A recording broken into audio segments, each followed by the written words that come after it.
All right, what's up, everyone? Welcome back to another Sputnik interview. My name is Tyler, and today I am joined by Alex from Ominous Ruin. How you doing today? I'm good. What's up, party people? What is up? That's for sure. Obviously, we're going to be talking today a little bit about your new album, Requiem, came out on May 9th.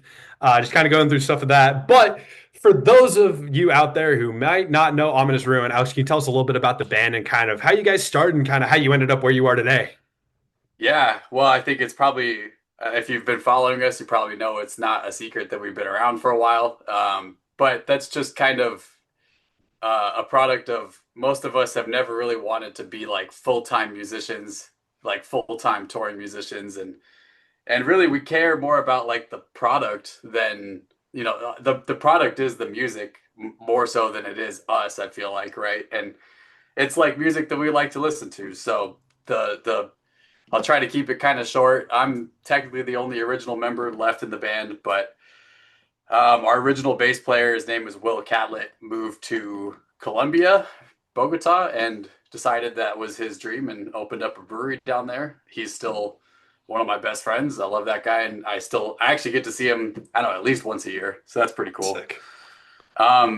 If you've been following us, you know that I mean, we've been through a few drummers over the years. We had Andrew Baird from Fallujah record our last album, Amidst Voices, and he was just hired on for session work, and we never really talked about doing anything past that except for played a couple shows. That didn't happen. So then eventually Harley stepped up and was like, "Yeah, this is awesome." And Harley's from a couple other local bands. One of them being Enigma. I don't know if you've heard of a band called Enigma. Sure It's I just like have. they're sick. They're Bay Area. They just have been inactive for a while, but they're Gotcha. friends of ours. Sweet. And and yeah, so and then Adam, unfortunately we had to part ways with our previous vocalist, Adam. It was a pretty messy situation, and it just kind of had been dragging on for since we released Exiled, Wow. which was our EP in like 2016. Um, we somehow put Amidst Voices out, and that was just kind of a whole fucking process on its own. And I say that because I recorded everything except for the drums, and mixed and mastered everything, which I did for this last one too. But it just, I guess, without trying to go into too much detail, it wasn't a good fit for all of us. None of us were really happy, and that's just another reason why this album kind of took a little bit longer to come out. Hmm. And so now we have Crystal, right? And Crystal, we announced her on her birthday last year, and she, I think, like you said, we'll get into it. She did like a guest spot on our previous track Deception for Amidst Voices, and I recorded her for that too. And at the time that I recorded her, I was like, "Fuck, she's hella good." So, and I mean, because like basically she had no previous history being in other projects except for that band Enigma. Her Hmm. boyfriend was also the vocalist for that band, so we had a lot of like local Bay Area ties, and for the most part, if there's a Bay Area death metal band, we all know each other. So, Yeah. and now here we are, right? And she's at a full length album, and uh, we're a full lineup again. I didn't really talk about Mitch or Joel, but I can if you'd like.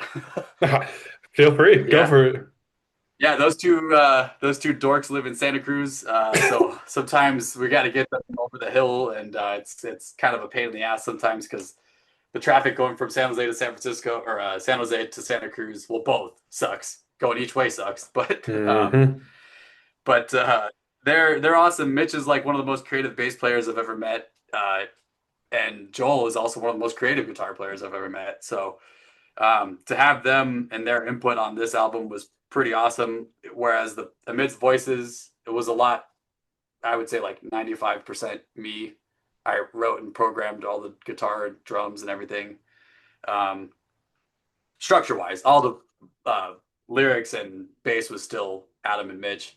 Um, at least for this album, they had a lot more input. I still did most of it, and then for the future stuff, they're going to be a lot more involved. And yeah, so I'm just excited for them to still be a part of it. And even though they're hard to get a hold of, so yeah, Yeah, no, that's awesome. And so obviously you guys have been around for a while. Like you said, I think one thing I like that you mentioned is how you guys have always been doing it for like the quality of it. You know, you want to get something out there that's really good.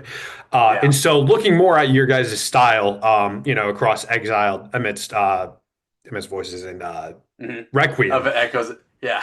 Yeah, No, I thought you were gonna say the I, whole name. I was like, just say amidst. I'm just gonna say amidst going forward. Yeah, you're right. That is Yeah. a long name. I'm not gonna worry about that.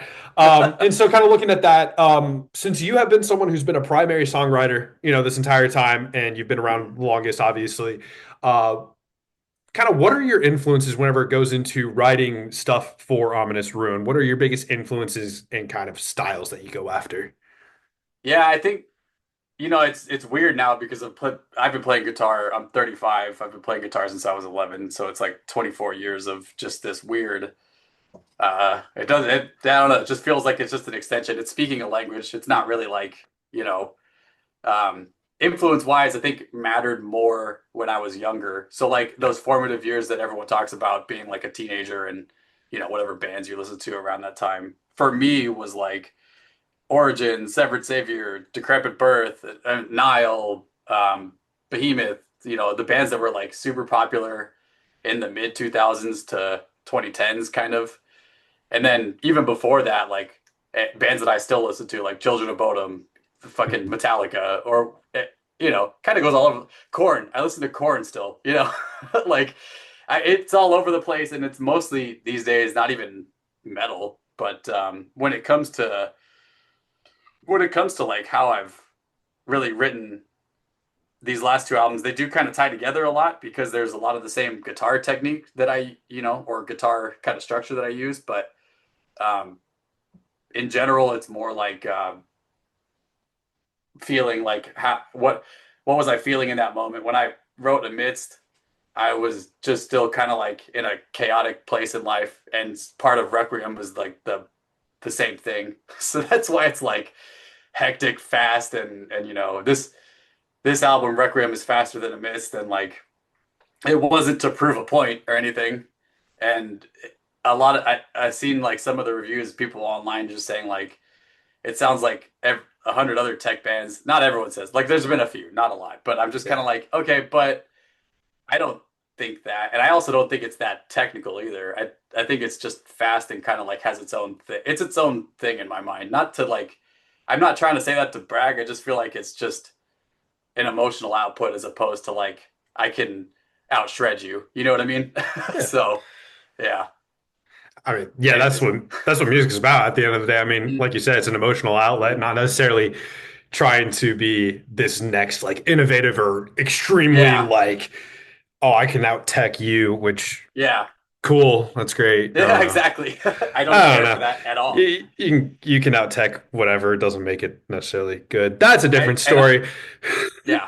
I also don't really listen to much tech death anyways, so that's not to say that I don't like it. I don't know. Yeah. It's just yeah. Yeah. Eh. That's how it is. And so obviously, like you said, it's an emotional output, and so Amidst and Requiem kind of do tie together.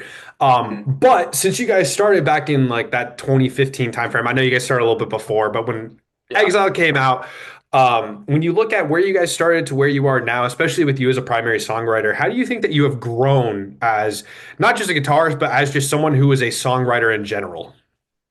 Yeah, I mean it takes a lot of effort to sit down and write, especially songs like this, right? It takes like Yeah. a lot of focus and I kind of was relating it the other day to like we used to just go back and play video games and sit there and do it mindlessly for hours. And the same was kind of with guitar. I used to just be able to sit there and like just come up with shit and just like tinker and I guess just be a little bit more ignorant to whatever the end product was. But now it's like a lot more. I don't know, just very it's very intense and very time consuming and very brain consuming. And so I guess going back to like back then, at least even for Exiled, our EP that came out, was it what did I say, 2016? Something like I that. think that's what it was. I had Will to bounce a lot of ideas off of, and then Will moved and left the band. Actually, he left the band shortly before that, but a lot of those songs were like partially him, partially me.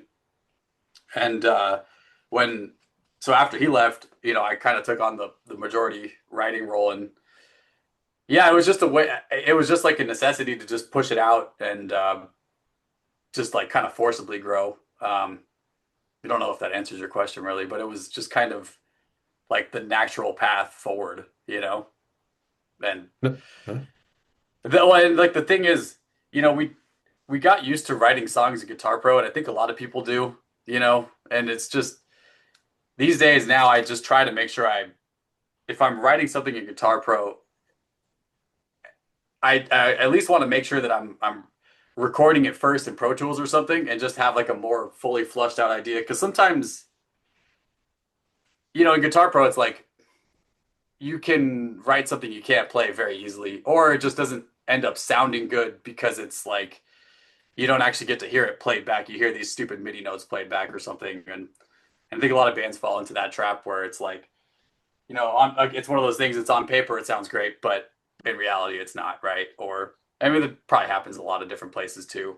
Mhm. Um, so that's where the real progression I think has come. A lot of that happened for this album, Requiem, where I was actually just trying to focus on like what I would play naturally as opposed to just trying to piecemeal shit together, you know? Absolutely. Yeah, just making it something that sounds what you want it to be and Yeah. not trying to make it as complicated as you can. Yeah. Yeah, exactly. Even though it is still stupidly complicated at some parts, that's Oh, for just, sure. yeah, ADHD brain. That's I don't just that's know. just the nature of guitar playing right there. Yeah. Yeah. Yeah, and so obviously one of the big things is just last year, kind of the end of last year, you guys announced that Crystal was going to be the vocalist moving forward, and like you had mentioned, she was actually featured on Deception from Amidst, and so going back to whenever you helped with that recording process with her kind of being on that track, what stood out to you then, and why did you guys kind of come around to the idea of like we need to have her in here? Yeah. I mean, it was funny because when I did record her, it was at our practice studio in San Jose. And like we had heard her practicing in a room next door. Like I said, she was her boyfriend is Petter from a band called Enigma, and they were practicing a few rooms down from us. And I'd heard her do live vocals before, but through a PA and like with like backing tracks and stuff. Like she really liked Shadow of Intent, so she was screaming her head off to Shadow of Intent. I was like, it sounded sick, but I mean, it was harder to tell. It was Mhm. like when I actually recorded her, she was sick and like physically sick. she Oh, was like, jeez. she was like, "This sounds terrible," and I'm like, "I don't know what you're talking about. If this is terrible to you, this is like gold to me. What are you talking about?"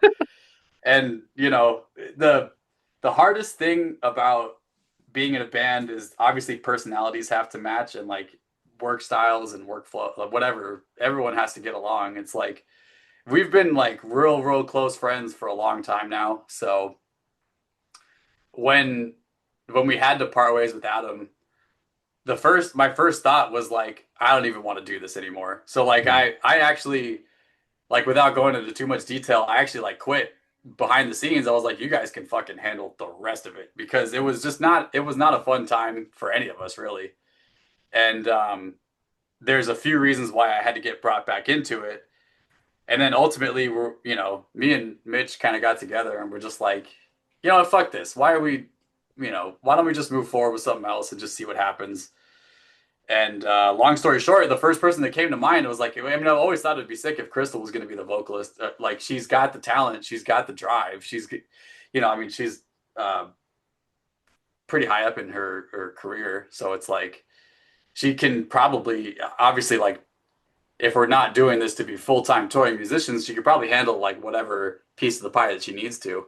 And she has, and she's been great ever since. And it's like, it's been a great fit. I think that, um, you know, her own critiques of herself. She's only going to get better regardless. But I think she put like her best foot forward. And um, so, like, a little bit about the recording process this time around, Mhm. because if you notice in the credits, it does say like lyrical concepts were by Adam.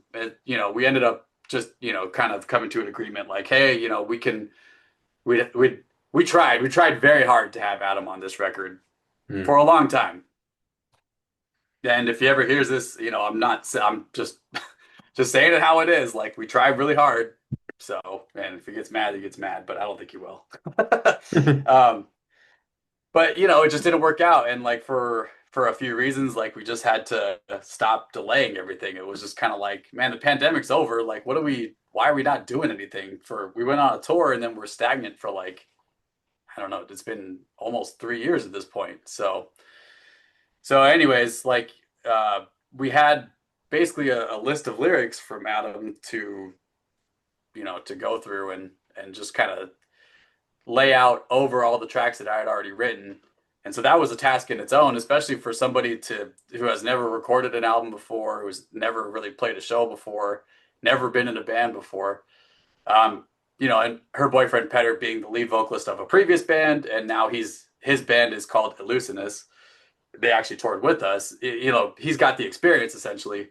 So he helped us out, do everything, help her get recorded and everything, get set up, and you know, excuse me, just talked to her, helped her through the whole process, and like I had still had my hands in it here and there just to help out. And but I mean, the final product is mostly them. Like they kind of figured it all out together and laid out the lyrics and or mapped out the lyrics together. And you know, obviously it was a little rushed. There's things that we wish were better, but I think that's every album. So she killed it. Yeah, absolutely. Um, Next, if you want to like TLDR, she killed it. she did. Yeah, no, the vocals are insane on the album, and you know, Rad. I think it's great. Kind of moving into Requiem. Obviously, this is your sophomore album coming off of Amidst. I obviously you talked a little bit about the recording process and kind of the whole motivation behind it, but specifically for you as one of the songwriters as well as like other people in the band, kind of what was your biggest goal with this album, and kind of what was your motivation to put this album out in the first place? Yeah, I mean, well, first of all, like I said, I almost did it. It Yeah. was like, yeah, it was just a challenge, and part of that is just like, you know, I didn't want to live with the regret of not doing it. That Hmm. would have sucked equally as hard, if not worse, probably worse. But then, really just the like I said, it's an emotional output, right? So it's like it Yeah. kind of embodies a lot of things that I was going through. So there was like if I listen back to it, I still remember certain things that were going on during specific parts of songs, right? So, um, which for me is like kind of sometimes it's harder to listen back to it. I'm just kind of like I don't know, not even just the band situation aside, like we all kind of had some real shit personal situations happening, Hmm. and part of the reason why I moved to San Diego 2.5 years ago or whatever. But yeah, I don't know, just that was the ultimate driving factor was that I'd rather it be out than not. And like people can judge it however they want to judge it, but so far it's gotten great response, right? People online are stoked about it. So that I'm glad people are stoked about it. You know, I have a hard time like self promoting it and and like and trying to shove it down people's throats. So I'm happy that it's kind of like circulating and doing its own thing. Absolutely. And so like you said, I mean, that potential regret of not doing it was a big Yeah. motivator. And so looking back on it now, of like Mhm. finally seeing Requiem come out, 2 weeks ago, and seeing it finally out after what could have been considered something that was like in the trash at one point, that would have never seen Yeah. the light of day. How does it feel now that something like that is actually out? And how does it feel to have put that time and effort into it? Yeah, it's like it is a closing of a chapter, really. And that's kind of like the cool thing about the two albums being tied together. It is kind of like the closing of a chapter because I do think like, I've obviously always kind of like playing guitar, writing here and there, writing new stuff, and like have a lot of other stuff that I've been working on. So it's nice, to just say like this whole kind of like book of Omnus is done. Not to say that the band is going to change drastically. I mean, who knows? We've all talked about like specific things and ideas that we all want to kind of work toward. But yeah, I mean, and it feels good. It feels good that like it's not only is it a relief, but again, like people are enjoying it, and I think um, yeah, I don't know. Like I said, it just brings back a lot of weird memories sometimes. That, but I'm stoked. Again, I'm stoked everyone is enjoying it, and To the people that aren't, I'm sorry. It's like, you know, yeah. Yeah, I don't know. I think I had other things to say, but I kind of forgot. No, that's all right. Yeah.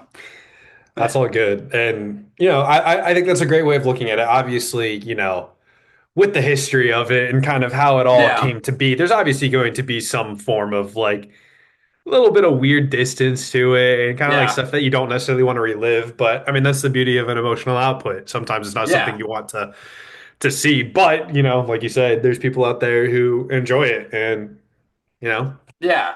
And to all those people, if they hear this, just come say what's up. I'm stoked. I'm glad you like it. And the other part of like this album cycle thing that it makes me really like appreciate those bands that do it full time is that I mean, they are doing like the constant promotion, the constant like whatever, if it's Patreon, just like doing whatever they can to just, fight their way through and tour and do all that stuff. Like more power to you because, doing a full-time job and doing this is I am not a fan of social media and I think that's pretty widely known, but it's tough. Like so more power to them. Now that the album's out and we don't have to like do as much of that, it still goes on, but that in itself is a relief. So I can imagine. Now, with like that whole songwriting thing, obviously, like you said, guitar is like a second language at this point. It's not so much of mhm. like, it's just something that happens very naturally and stuff and is very evident in the way that you play. There's that style that you've kind of solidified throughout your time with this band. It's very, that sort of like fluid aspect, that little speedy aspect, which people love to call tech death because Yeah, why not, because I it's guess? fast. Because it's fast.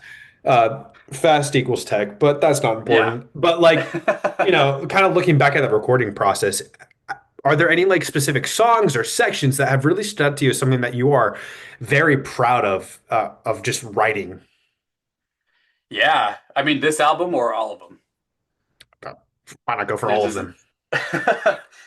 yeah, I could think of a few. I really like Architect of Undoing, how it kind of like navigates from an acoustic part into a slam part and because it's not tech, god damn it. It's like, um there's I mean within that song too, it has like its own kind of like overdrive section that I really enjoyed and goes into like there's at least three parts of the album where Crystal's doing like a more of like a yelly part and not so much of like a death metal part. That's uh, one of them is in Architect of Undoing, which is right after the overdrive part. And hold on, can we pause real quick? Yep. Yeah, where she does like these like yelly parts, like it's after the overdrive part. I can't remember exactly what she says off the top of my head, but it's like it's not like the typical death metal like constant growl scream kind of thing. Like I've been trying to get into more of that. Like clean singing is not my thing for death metal per se, but like, there are other things you can do like to be creative. And I learned that from Adam too. So it's like I owe a lot of things, a lot of like thinking outside of the box things I kind of owe to him as well. And I think he knows that. But trying to keep it like unique and original. And for somebody like Crystal that's like, this is her first project. Um, she only knows what she's heard on albums essentially, right? So, for her to like grow into her instrument and out of breath. No, you're good. And essentially like, it's kind of the same thing with a guitar or a bass. It's like, you end up just kind of like finding it becomes your second language. You have this tool or this instrument you can just dick around with and kind of make it unique to however you want it to. So I really enjoyed some of those parts, and the reason why I brought up those parts is that within them she says things that are kind of like relevant to what we were all going through. So um, one of the other ones was in a song called Fractal Abhorrence, which is at the end of it, it's kind of got this like weird, or not the end, it's basically the end, but it's kind of got this weird like I guess we'll call it like a talkie part. I think it's what we called it while we were recording it, this like talkie part. Because it's not really like it, it's not really like fluid and melodic and within the structure. It doesn't follow like a specific, eighth note, quarter note pattern, whatever. But she basically just, is talking about how there's like an alternate entity controlling us and just kind of like pulling the strings and just kind of fucking with your reality. That's the kind of shit that I like. I really enjoy like and kind of what these last two albums have been about is like something in the in the alternate reality is kind of fucking with your timeline. I mean, there's a lot of things that these albums are about, but and essentially kind of causing chaos and havoc within what you think is reality, turning out to be that like nothing was true all along. If that makes any sense, it's just like yeah, has a dumb short way of putting it, but you know, it's like hard to explain. Also, because each song kind of has its own motive, right? So it's very it's very deep with the lyrics that Adam wrote, and he was really good at that kind of stuff. He was really good at writing just intense lyrics that probably don't make sense. Some of them didn't make sense to us either, but that's how the first album got called Amidst Voices That Echo and Stone.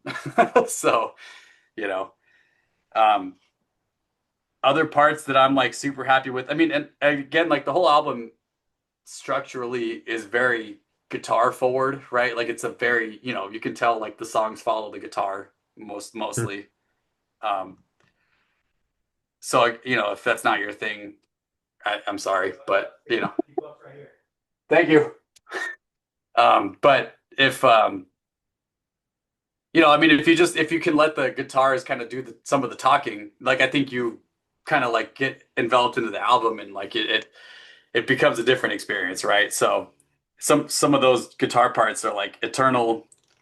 The way it starts is meant to be like dissonant and like it's supposed to kind of like make you unhinged a little bit and then erupt and then it does because Crystal's crazy.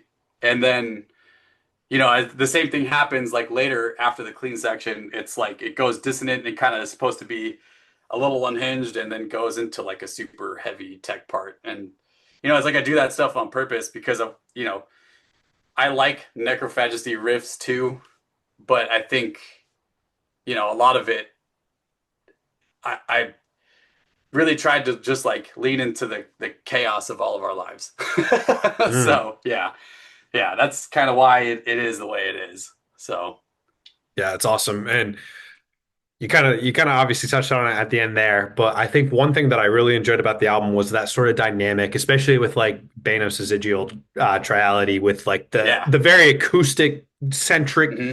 style, and then literally just jumping right into chaos in the following song. Like Yeah. it's Well, and that wild. acoustic thing is that. Sorry to cut you off, but that No, you're acoustic good. thing is like weirdly unhinged too. Like Uh-huh. so that's the kind of shit that I like. Yeah, and so with that dynamic, obviously, I mean, like you've mentioned with that sort of like, abstract story, and it kind of resembles what you guys were going through.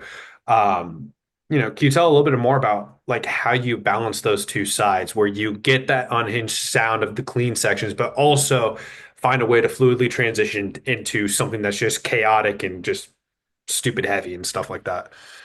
Yeah. Yeah, I think it really just kind of happens. It's kind of hard to explain sometimes, but I will give credit to some of the people that I've worked with over the years, Will being one of them, our former bass player. And Adam, kind of always pushing some weird boundaries, even though if he didn't mean to. Everyone kind of with their own experience has, and I mean other bands too, like because like I said, we have like a bunch of homie bands that we just always listen to, talk to, and nerd out. Um, a lot of people have also kind of like portrayed their influences on me in a lot of ways, and just kind of like made me more of an open book in terms of writing as well. But the other way about going about that is just literally sitting here and messing with guitar tones and like just tweaking stuff and just making some shit. You're like, oh, that sounds sick. But Mhm. because sometimes it can be like any given day, you're like, oh, that sounds like shit. And then the next day, like, oh, that sounds great, or vice versa, right? So if you wrote something super heavy and mean one day, you're like, it sounds great. The next day you come at it and you're like, it sounds like shit. It's just kind of like this weird game of like whatever mood you're in, try to capture it there in the moment, and then eventually, hopefully, it works. And thankfully, most of it did, I think. So, Yeah, yeah. absolutely. And so, talking a little bit more about the album, more so, going back to that story behind it, kind of, Mhm. was there sort of a motivation behind calling this album Requiem? Yeah, I mean, at first we like kind of were just perusing the lyrics just to see like what of all of it could we name it? And then, we kind of went through a few seeds of entropy, or entropy like is how it started. And I think that was even before we parted ways with Adam. But I think it became Requiem because it made the most sense based out of like everything. And it's like, well, is it Requiem of blah, or is it something of Requiem? And we're like Requiem for a Dream. We're like, fuck, all right. So how many albums out there are called Requiem? Fuck, I don't even want to look. But it's just it was one of the things that kind of made sense to envelop the rest of the album into one word or one phrase, and without having to like, because I think that is one of those things that we all get super picky about. It's like, okay, yeah, maybe there are probably like 10 albums out there called Requiem, but word choice and word usage, and especially when it comes to like song titles, band names, albums, whatever, we're all super picky. So it was just, it was, I guess it was that like we found it really kind of suited the album well. We all agreed upon it, and as opposed to having, what is it, amidst voices that echo in stone, as opposed to having a 6 word album, we have a one. So Beautiful. perfect. Yeah, make life easy again. Absolutely. And so for you personally, obviously this album, like you said, encapsulates that sort of feeling, where all of you guys were at different times and it Mm-hmm. matches that chaos. But for you personally, if you could give like Mm-hmm. a couple words or sentences to describe, what does Requiem mean to you? Yeah, like there was a lot of things going on that I felt like, why is someone or something picking on me? And I'm not like a religious person by any means. I'm just kind of agnostic. So it's like where I really enjoy things that like oh, I'm forgetting the name of the TV show now. Basically alternate reality stuff. Mhm. But yeah, it was just like in that specific time in history, especially like given the situation with this project, personal relationship that was stupid. I don't understand even why I bothered. Grandma passing away, in like a couple other family members also passing away. Just not having a solid time in life, especially like after just coming out of the pandemic, which was like, and then just everyone acting strange and weird, and like people also like a few friendships like dissolving, old friendships that were like within the decades old, people that I thought I really trusted, no longer being a part of it. So and then eventually just moving to San Diego was a whole fucking story in its own. And the Requiem really just kind of, I mean, it's basically just saying like my ode to, right, of whatever the hell just happened. So, and it all kind of ties into that. It all just basically says like, um, what are these alternate forces that are causing all this chaos to happen in your life, and for you to think about it, come out as a different person, or accept your fate, kind of stuff. And um, without trying to, I mean, in the album, it's geared toward actually losing your sanity, but in reality, it's not. It's the music is supposed to help avoid that, but um, the reality is like if you let all those factors kind of bring you down and stop looking out for yourself, then people will ultimately take advantage of it. So, Mhm. yeah, I try to be very vague about that kind of stuff, not for my own sake, but just I don't really want to deal with any sort of aftermath. That's fair. Yeah, Absolutely. yeah, yeah.